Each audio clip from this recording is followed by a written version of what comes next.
Assalamualaikum warahmatullahi wabarakatuh. Izin memperkenalkan diri, nama saya Ratula Disazara dengan NIM 211296. Di sini saya sebagai pemoderator dan juga pemateri. Assalamualaikum warahmatullahi wabarakatuh. Saya Nilamjul Kaidah dengan NIM 2111200102. Assalamualaikum warahmatullahi wabarakatuh. Nama Megawati dengan NIM 2111200086. Perkenalkan, nama saya Gaitsa Kanafika Maharani dengan NIM 21112085. Bismillahirrahmanirrahim. Sejarah berdirinya Bani Abbasiyah. Bani Abbasiyah meraih tampuk kekuasaan Islam setelah berjaya memutarbalikkan pemerintahan dinas Bani Umayyah pada tahun 750 Hijriah. Para penggagas dinasti ini ialah keturunan dari Al-Abbas, yaitu paman dari Muhammad SAW, sehingga khilafah tersebut dinamakan Khilafah Abbasiyah. Dinasti ini dibangunkan oleh Abdullah Asyafah bin Muhammad bin Ali bin Abdullah bin Abbas pada tahun 132 sampai 136 Hijriah. Pada masa Daulah Bani Abbasiyah, pusat pemerintahan Islam dialihkan dari Damaskus ke Baghdad.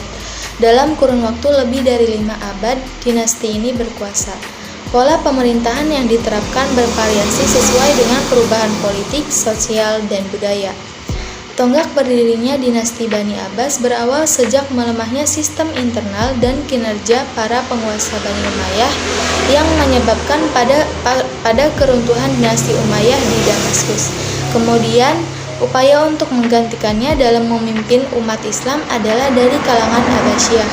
Propaganda revolusi Abbasiyah ini mendapatkan banyak simpati masyarakat, terutama dari kalangan Syiah, karena bernuansa keagamaan dan berjanji akan menegakkan kembali keadilan seperti yang dilakukan oleh Khulafaur Rasyidin. Orang Abbasiyah merasa lebih berhak daripada Bani Umayyah atas kekhalifahan Islam, karena mereka adalah dari cabang Bani Hashim yang secara nasab keturunan lebih dekat dengan Nabi Muhammad SAW. Menurut mereka, Bani Umayyah secara paksa menguasai kekhilafahan melalui tragedi Perang Siffin.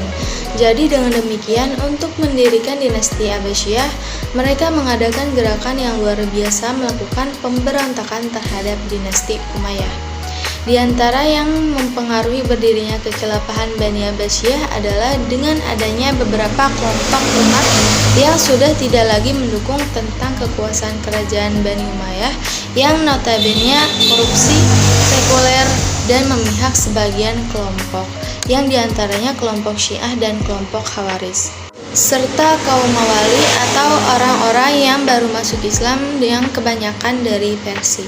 Ketika terjadi perpindahan kekuasaan dari Umayyah ke Abbasiyah, wilayah geografis dunia Islam membentang dari timur ke barat, terdiri dari Mesir, Sudan, Syam, Jazirah Arab, Irak, Persia, sampai ke Cina.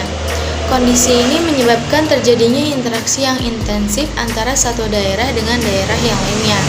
Interaksi ini memungkinkan proses asimilasi budaya dan peradaban masing-masing daerah. Bernyanyi dan bermusik sedang tren dan gaya dalam kehidupan bangsawan dan memimpin istana era Abbasiyah. Anak-anak khilafah diberikan les khusus agar pintar dan cakap dalam mendendangkan suara mereka. Seniman ternama bermunculan, di antaranya Ibrahim bin Mahdi, Ibrahim al-Musolli, dan anaknya Ishaq. Lingkungan istana berubah dan dipengaruhi oleh nuansa borjuis, mulai dari pakaian, makanan, dan hadirnya pelayan-pelayan wanita. Para penguasa Abbasiyah membangun masyarakat berlandaskan rasa persamaan. Pendekatan tentang kaum Malawi dilakukan antara lain dengan mengadopsi sistem administrasi dari tradisi lokal atau Persia, mengambil beberapa pejabat dan menteri dari bangsa Persia dan meletakkan ibu kota kerajaannya, Baghdad, di wilayah yang dikelilingi oleh bangsa dan agama yang berlainan seperti bangsa Arya dan Sumit dan agama Islam, Kristen, dan Majusi. Pembagian kelas masyarakat Daulat Abbasiyah tidak lagi berdasarkan ras atau kesukaan, melainkan berdasarkan jabatan menurut Jarjid Jaidan. Masyarakat Abbasiyah terbagi menjadi dua kelompok besar, yaitu kelas khusus dan kelas umum.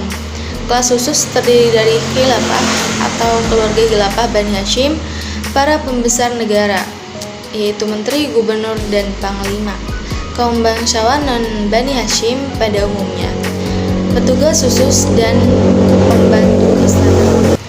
Sedangkan kelas umum terdiri dari para seniman, ulama, pujangga pokoha, saudagar, dan penguasa buruh dan petani. Sebelum Daulah Bani Abbasiyah berdiri, terdapat 3 tempat yang menjadi pusat kegiatan kelompok Bani Abbas.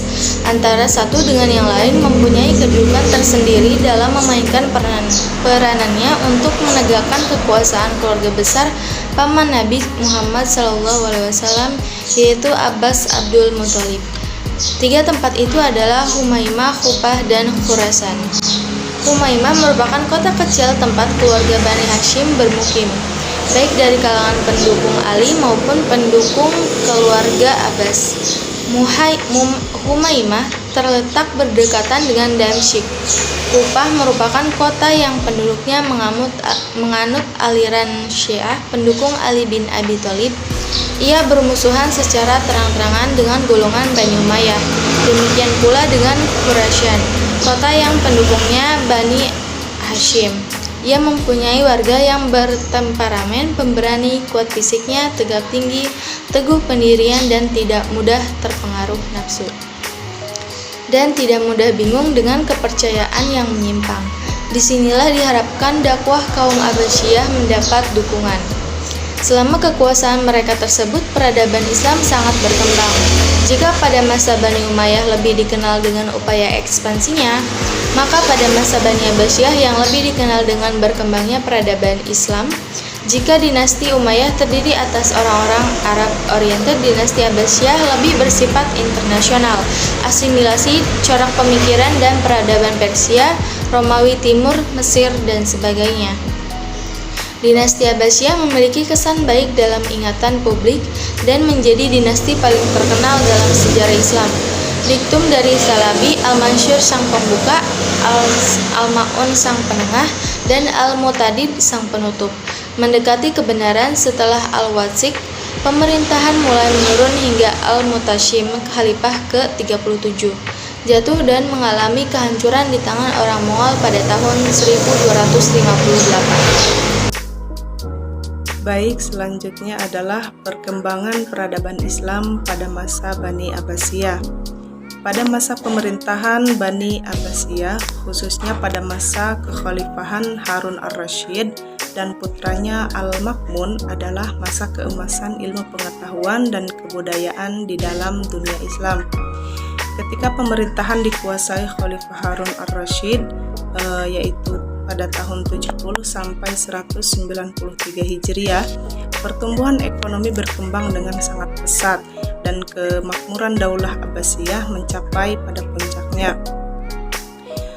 Pada masa pemerintahannya, Khalifah Harun ar-Rasyid melakukan diversifikasi sumber pendapatan negaranya, yaitu beliau membangun Baitul Mal untuk mengurusi keuangan negara dengan menunjuk seorang wajiz yang menjadi kepala beberapa diwan, yaitu yang pertama Diwan Al-Khazanah, yang mana diwan ini bertugas mengurusi seluruh perbendaharaan negara.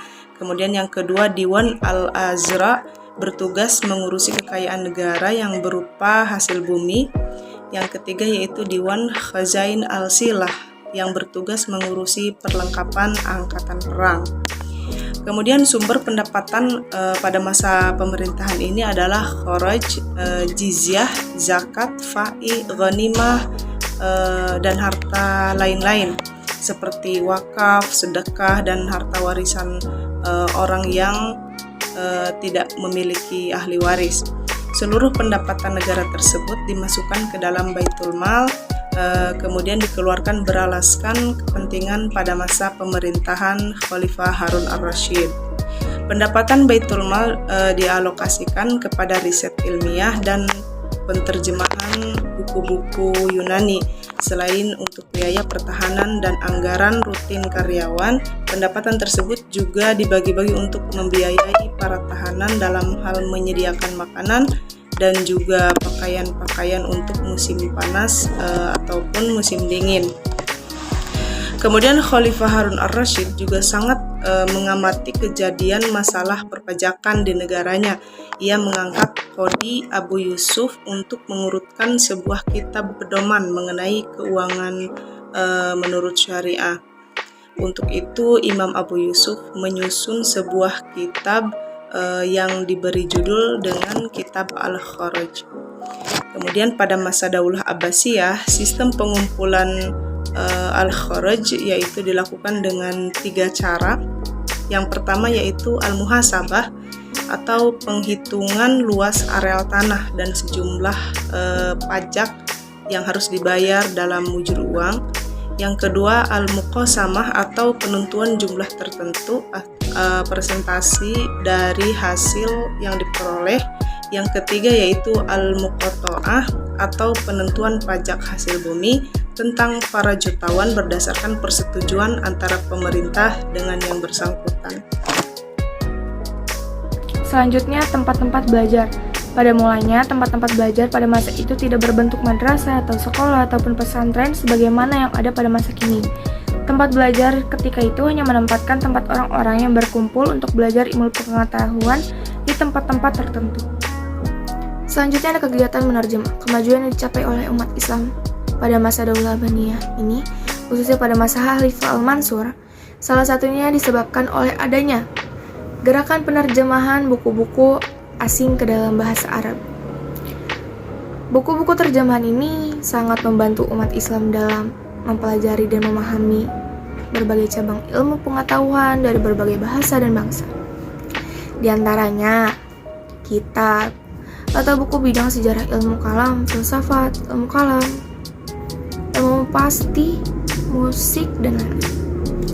Proses penerjemahan buku-buku asing tersebut tidak langsung diterjemahkan ke dalam bahasa Arab, tetapi terlebih dahulu diterjemahkan ke dalam bahasa Syria. Bahasa Siri adalah bahasa ilmu pengetahuan di Mesopotamia. Pada waktu itu bahasa Siri kemudian diterjemahkan ke dalam bahasa Arab. Pada masa-masa berikutnya, penerjemahan dilakukan langsung ke dalam bahasa Arab. Lalu selanjutnya ada pusat-pusat kegiatan ilmu pengetahuan. Kota-kota yang menjadi pusat ilmu pengetahuan pada masa Daulah Abbasiyah terus bertambah. Hal ini disebabkan dengan semakin semangat dan bertambahnya umat Islam yang hendak menuntut dan sekaligus memperdalam ilmu pengetahuan di berbagai bidang. Kota-kota yang menjadi pusat ilmu pengetahuan oleh khalifah dilengkapi dengan berbagai fasilitas atau perlengkapan. Hal ini dilakukan untuk mempermudah kaum muslimin mencari sumber dan informasi tentang ilmu pengetahuan yang diminatinya. Adapun kota-kota besar yang menjadi pusat pengembangan ilmu pengetahuan pada masa kekhalifahan Bani Abbasiyah antara lain Makkah, Madinah, Kufah, Damaskus, Fustat, dan Irawan. Sedangkan beberapa kota baru yang dibuka sebagai pusat pengetahuan pada masa Bani Abbasiyah antara lain ada Baghdad, Isfahan, Naisabur, Basra, dan lain-lain. Tokoh yang berperan dalam kemajuan peradaban Islam pada masa Bani Abbasiyah. Yang pertama, yakni Khalifah Abu Ja'far Al-Mansur. Abu Ja'far Al-Mansur adalah putra Muhammad bin Ali bin Abdullah bin Abbas bin Abdul Muttalib. Abu Ja'far Al-Mansur dilahirkan di kota Himaimah pada tahun 1100 Hijriah. Ibunya bernama Salamah, mantan seorang hamba sahaya. Abu Ja'far Al-Mansur bersaudara dengan Ibrahim bin Muhammad dan Abdul Abbas bin Muhammad. 3 orang bersaudara inilah yang dianggap sebagai pendiri Daulah Abbasiyah. Tetapi hanya 2 orang yang menjadi khalifah, yaitu Abul Abbas dan Abu Ja'far Al-Mansur. Sedangkan Ibrahim meninggal pada saat berperang melawan Marwan bin Muhammad, khalifah Bani Umayyah. Yang kedua, Khalifah Harun ar-Rasyid. Harun ar-Rasyid adalah khalifah kelima dari kekhalifahan Abbasiyah dan memerintah antara tahun 786 Masehi hingga 803 Masehi. Ayahnya bernama Muhammad Al-Mahdi dan kakaknya bernama Musa Al-Hadi.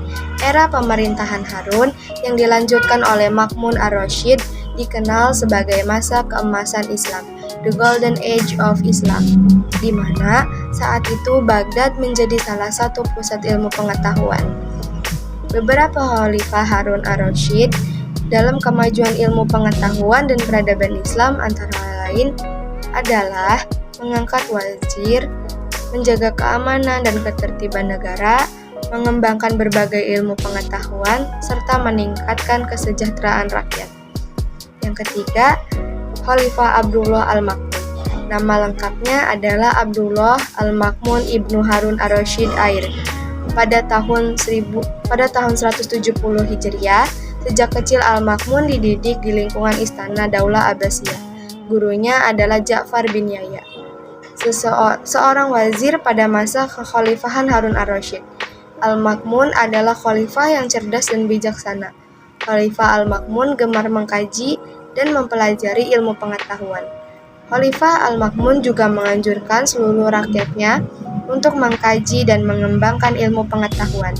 Jasa terbesar Khalifah Al-Ma'mun dalam perkembangan peradaban Islam adalah berkembangnya ilmu pengetahuan yang sangat pesat dan berdirinya Baitul Hikmah yang menjadi pusat pembelajaran dunia Islam saat itu. Itu saja dari kelompok kami, kurang lebihnya mohon maaf. Wassalamualaikum warahmatullahi wabarakatuh.